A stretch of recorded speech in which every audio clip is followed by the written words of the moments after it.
A Tesla Model 3 just rolled past 300,000 miles. Original battery, never replaced. Meanwhile, millions of people are still sitting on the fence about buying an EV because they heard the battery is dead by 100,000 miles and costs 15 grand to fix. What the real-world data actually shows flips everything most people still believe. Let's get into it. Why 100,000 miles is the real test for EV batteries. 100,000 miles is the number the auto industry agreed on. It's the federally mandated floor for EV battery warranties in the United States. Every automaker selling an electric car here is legally required to cover its battery for at least 8 years or 100,000 miles, whichever comes first. But that warranty number isn't the ceiling, it's the minimum. And 100,000 miles is where the interesting data starts to emerge. Below that threshold, most batteries are still relatively young. The early degradation curve is steep. The first 20,000 to 30,000 miles typically show the most capacity loss, around 5 to 8%, as the battery chemistry settles in. After that, the curve flattens. The degradation rate slows significantly and stays slow for a very long time. Once a car crosses 100,000 miles, you can start seeing real degradation trends, how charging performance holds up under repeated cycles, whether cell imbalance is developing, and whether the long-term durability matches what manufacturers claim. Enough EVs have now reached that milestone, from Tesla to Hyundai to Nissan, that researchers, fleet managers, and battery health tracking companies can finally report clear, consistent patterns. And those patterns are far more reassuring than the smartphone comparison ever suggested. It's also worth understanding how the federal warranty math works in your favor. Automakers don't set warranty terms at the exact edge of expected failure. They build a significant margin of confidence into that number. If a manufacturer is legally committing that your battery holds at least 70% capacity through 100,000 miles, their internal testing showed the pack will go further. The warranty is the floor, not the ceiling. What reliable battery actually means.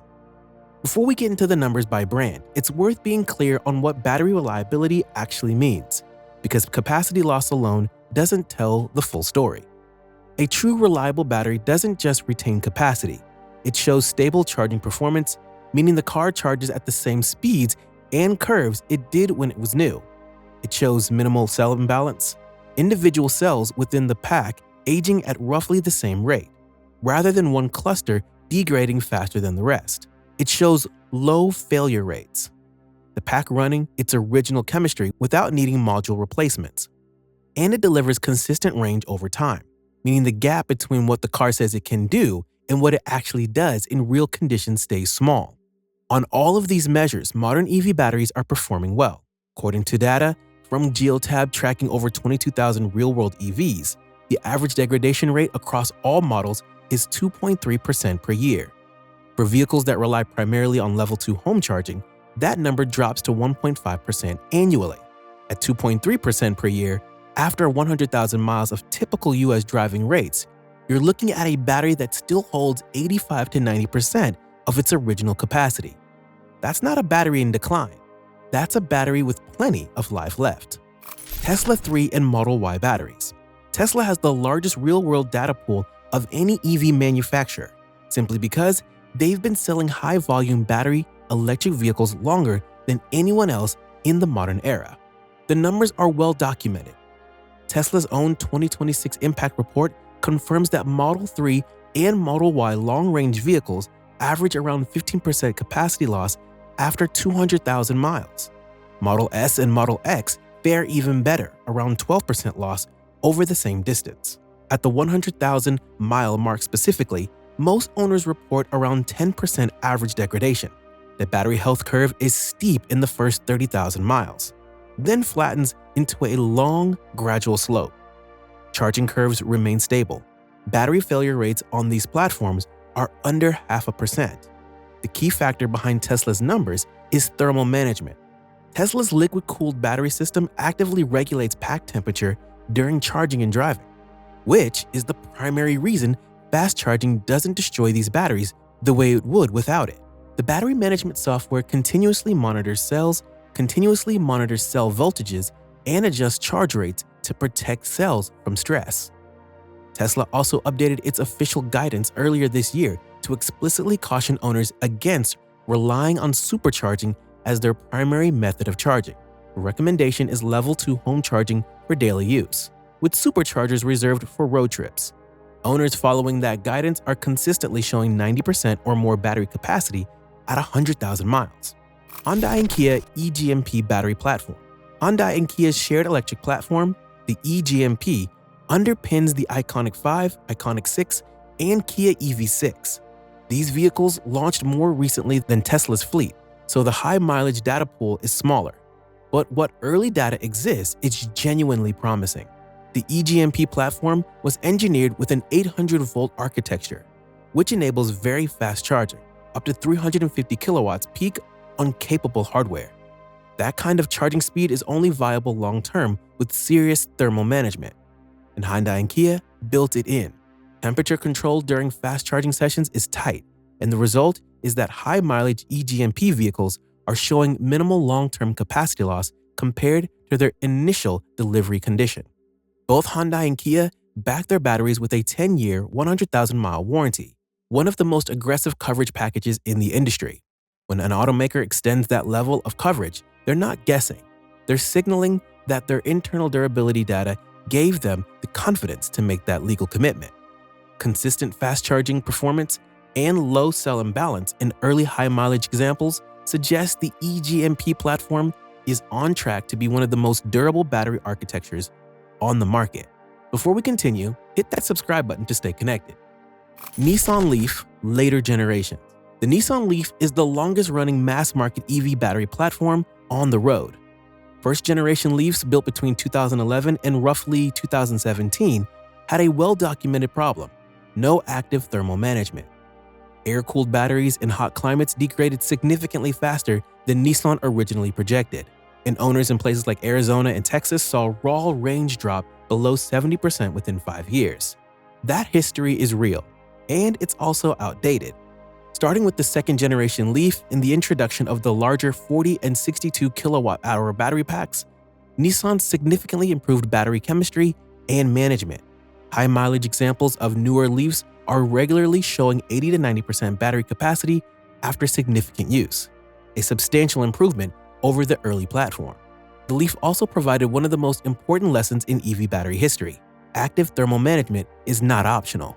Every major EV platform built since the mid-2010s has incorporated liquid cooling as a direct response to what happened to early Leaf batteries in warm climates. The Leaf struggles made every battery that came after it better. Chevrolet Bolt battery system. The Chevrolet Bolt takes a different approach to battery design. It prioritizes simplicity and longevity over peak performance. The architecture is conservative by design, lower peak charge rates than some competitors, a relatively modest thermal management system, but the trade-off is durability. Bolt owners with high mileage consistently report a stable range over time. Charging behavior remains consistent.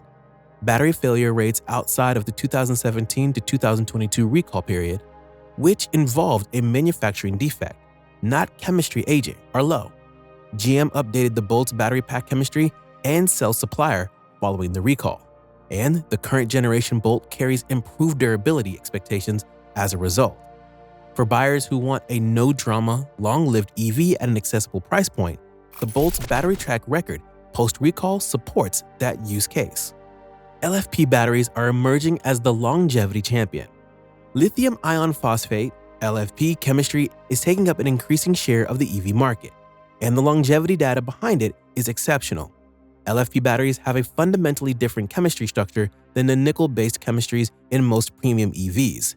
They don't suffer the same voltage-related stress at high states of charge, which means they can be charged to 100% regularly without the same degradation penalty. They have longer cycle life, lower cost, no cobalt, and a safer chemistry with significantly reduced thermal runaway risk. The trade-off is energy density. LFP cells are larger and heavier for the same amount of stored energy, which is why they're more common in standard range configurations rather than long-range variants. But on pure longevity, the data is remarkable. Lab testing of LFP batteries shows capacity retention far beyond what nickel-based chemistries can match at equivalent cycle counts. Many experts project LFP packs will comfortably exceed 300,000 miles of useful life, and real-world fleet data from LFP-equipped vehicles is beginning to confirm that trajectory. Tesla uses LFP chemistry in its standard range and rear-wheel drive variants. BYD, which is now the world's largest EV manufacturer by volume, uses LFP almost exclusively. For drivers prioritizing battery longevity above range, LFP chemistry is increasingly the right answer. One practical note for LFP owners: the optimal charging strategy is different from nickel-based batteries, which, with LFP, Tesla and other manufacturers actually recommend charging to 100% at least once a week. The chemistry tolerates full charges without the same stress penalty nickel cells experience, and the battery management system needs periodic full cycles to stay accurately calibrated. If you own an LFP vehicle and you've been capping your daily charge at 80% out of habit, you may actually be working against the battery rather than protecting it. What this means for EV buyers. Here's where we land after all of this. The fear that EV batteries die at 100,000 miles was never based on real-world data. It was based on assumptions borrowed from early battery technology, smartphone analogies, and a lack of long-term evidence. The evidence now exists, and it says something very different. Modern EV batteries are losing an average of 2.3% of capacity per year. 8-year-old EVs are averaging 85% battery health. High mileage examples, 200,000, 250,000, 300,000 miles, are routinely running their original packs. Battery replacement rates, due to aging across tens of thousands of tracked EVs, sit below 2.5%. For most drivers, the realistic scenario isn't a battery replacement bill. It's selling or trading the car while the battery still has 80 to 85% of its original capacity, passing a health pack to a second owner who gets years of reliable use out of it. The degradation curve flattens after the first 30,000 miles. The miles between 100,000 and 200,000 often see less total capacity loss than the first stretch of ownership. And every new generation of battery, whether Tesla, Hyundai, Kia, GM, or a new LFP platform, is performing better than the one before it, because the entire industry has spent a decade learning exactly what kills batteries and engineering those failure modes out. There's one more thing worth saying before anyone approaching the used EV market. Battery health is quickly becoming the single most important data point in a used EV transaction. More than mileage, more than service history. A 120,000-mile EV with verified battery health at 88% is a fundamentally different purchase than one at 92,000 miles with no health data at all. Third-party diagnostic tools and battery health reporting services have improved dramatically, and checking an EV's state of health before buying is now straightforward in a way it wasn't even 3 years ago. If you're shopping used, make battery health verification as non-negotiable as a test drive.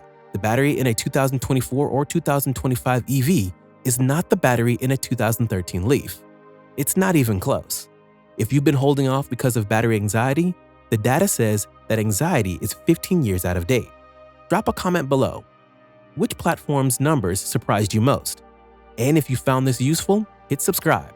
There's more real-world EV content coming that cuts through the noise and gives you what actually matters.